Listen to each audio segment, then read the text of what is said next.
What up, legends, and welcome back to a new 2042 video. Now, this is going to be a very chilled video. In fact, I am currently slouched in my chair while recording this. If this isn't your sort of video, I don't blame you. Do go and check out the recent Battlefield 2042, a genuinely good game. That was just a compilation of all of my favourite moments from about 12 hours of streaming the game, and man, I had so much fun. So yeah, this is a different type of video, but a video I wanted to get out there since we've been getting a lot of information after the beta, and I just wanted to give my opinions on the actual game as we got to the game we got to play. So overall, it was a blast. Let's get that over. I fucking loved the game. It was so much fun. Playing it by myself or with friends, I found it was so entertaining, in my opinion. That's the whole point of the game, to be honest. I had a lot of fun. And even when I was trying to be serious and try and get good kill streaks and high KDs, I was still enjoying the game personally. I really did have a lot of fun in the 12 to 14 hours I played of the game, and I am super excited for it in November. Now, I am aware there were a lot of issues, and I'm not going to ignore them in this video. It's good to be transparent and talk about the good, the bad, and as Tom Henderson's video his blog came out, the good, the bad, and the ugly. It's good to talk about it all and really just give my opinion on the matter, the current state of the game, and the potential future it can hold. So talking about some of the positives, some of the things I really enjoyed in the game. Personally, I found the gunplay really solid in my opinion. I don't know what it was about it, but it just felt really solid. The guns felt grounded. The actual weapons themselves, they were not certainly balanced. Let's get that right. They weren't balanced, but from all of them I tried, they were all fun in their own way. There is certainly a meta which is M5A3 or die, though to be honest, I did start using the AK-24 in the last 4 to 5 hours, and actually, despite the bug where your loadout wouldn't stay with the same the same attachments, I found that gun actually quite usable, even in its bare state. I had a lot of fun using it, and after learning its recoil, it was actually quite an effective weapon. Don't get me wrong.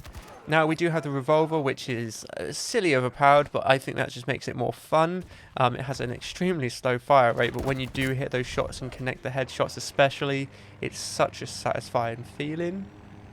But something that didn't feel satisfying was the sniping. Battlefield is well known for its sniping, and unfortunately in Battlefield 2042, at least in the beta, the sniping just felt a bit plain.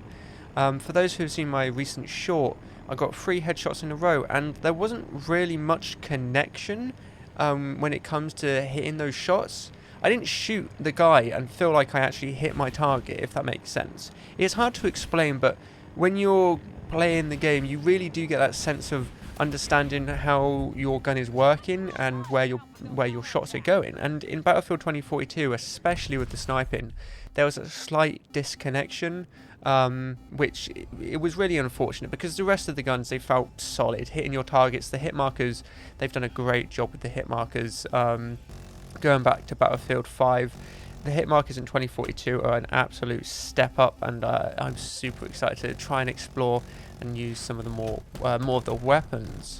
Something else I really enjoyed in the game, and this is a controversial point, is the UI. I really do like the new design. The colours and the overall aesthetic is stunning. I love how clean it looks, and I understand a lot of people kind of want that Battlefield 1 visual, but personally I think they've done an absolutely fantastic job when it comes to the overall UI design. It fits the game, and that's the whole point of it, and it tells you the information you want in a clean way. I personally really like the new scoreboard. It's actually grown on me. Watching back over my VODs and the hours I did get to play, it was weird coming into it, but certainly I am a huge fan of how it looks. Again, going back to Battlefield 5, the Battlefield 2042 scoreboard gives you your information, quite a lot of your information, player information in the match, right there. And then it tells you other things along the side that kind of just in the corner that you don't necessarily need to know, but they're just if you want to. Now, it doesn't give you a full scoreboard like we're used to, but that can still be found in the menu. I am aware, and it's annoying that it's an extra step, but I don't think it's needed per se. I think it's preferred to know where the squad is on the team over the player, but either way, you can see where you are. You can take an estimated guess where you are in the team. Now, I do apologise, got a runny nose. Now, talking about some of the bad stuff, obviously the network was a bit funny. It wasn't everything. I think we can all agree that the planes were the worst, the jets, that is. The helicopters and the VTOLs, they seemed to be fine. If they were in a distance, I always found they were a bit finicky. And potentially if it was a console player, I found it a bit finicky. But other than that, the helicopters and the VTOLs seemed to work 90% of the time. Which was alright. The helicopters I think are a lot of fun, especially the Nightbird. I started using that a bit more in the late game, and my god, I had so much fun with it. Taking out ground forces is fantastic. A little bit OP, I can understand that, especially the attack helicopter with its gunner, but if you have a good squad, you can easily take them out. But the jets are, from a netcode point of view, are broken as shit. They just don't work, which is really upsetting because they seem to have some potential, and they are just your classic Battlefield 3, Battlefield 4 jets. They are just a shit ton of fun and something that I think a lot of people are going to have an enjoyment with. But if you want someone who is a professional when it comes to Battlefield jets or planes and has a good point of view, go and check Nickerman. I'll put his link in the description. He has a good point of view on this, and he gave a good video out talking about the issues with the beta and the jets and the netcode, which is I highly recommend. It's a great watch. Another issue which I personally don't have too much of a struggle with, but it definitely has hit the community hard, are the specialists. I can understand why people don't like them. I can completely understand it, and it's fair. I haven't got an issue with them personally. I think they're a cool feature, but they're not needed. I don't think they should be taken out, but per se just change the class system with them. But I can definitely understand why they are a big issue, especially amongst the community. And this is going from just the casual gamers and the content creators. So it looks like they will be changed before release on the 12th of November.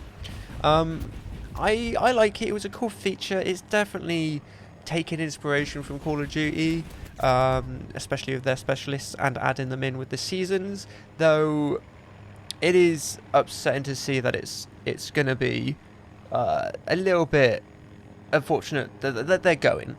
I think it is more or less they're going to go. The community don't like them. The content creators don't really like them. So I don't see it being realistic that DICE are going to keep them in. And another major issue talking about this was the secondary equipment slot, opening that up to anything.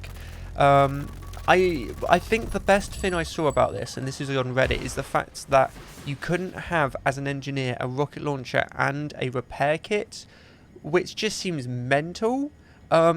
It never really clicked in my head when I was playing the game, but there were times where I'm like, I really wish I could have had ammo and a rocket launcher, because that would have been really crucial.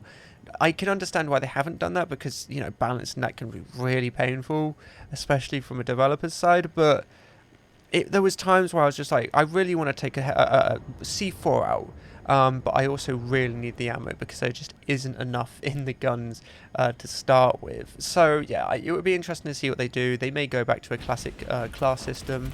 And actually talking about that, we got information today from insiders that apparently Battlefield started its life as a battle royale, but at some point was quickly changed to the classic Battlefield style. And I think if we look at the beta and the information we have currently, that's completely reasonable. I can completely see that. That would explain the specialists.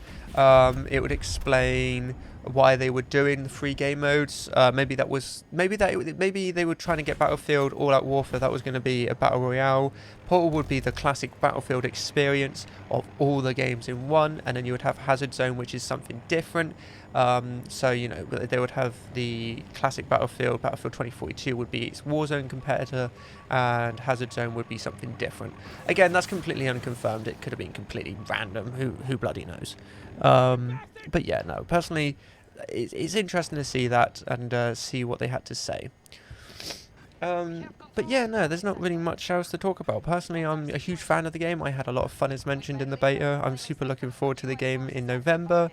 I will be streaming it all day on the 12th and the 19th, so do follow me on Twitch.